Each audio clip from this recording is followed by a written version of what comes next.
Drew Arellano, nagpa-vasectomy? What? Ano yun? Oo, totoo. Matapos nila magkaroon ng 5 anak ni Iya, nag-decide si Drew na magpa-vasectomy para makatulong sa pagplano ng future ng family niya. Kapag feeling complete na kayo, tulad ni Drew at Iya, posibleng mag-consider ng permanent birth control.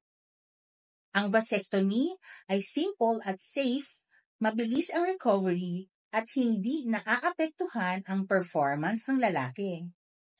Sa vasectomy, sinisil niya yung vas deferens. Ito yung tubo nagdadala ng sperm. Hindi siya instant ha. Kailangan pa rin ng semen analysis pagkatapos para siguradong sperm-free na. Vasectomy ay isang responsible hakbang para mas magbigay ng atensyon at pagmamahal sa pamilya mo. Ako si Dr. Carla, ang OBGYN mo online. Para sa tamang impormasyon tungkol sa vasectomy at family planning, magpatingin ka sa inyong doktor.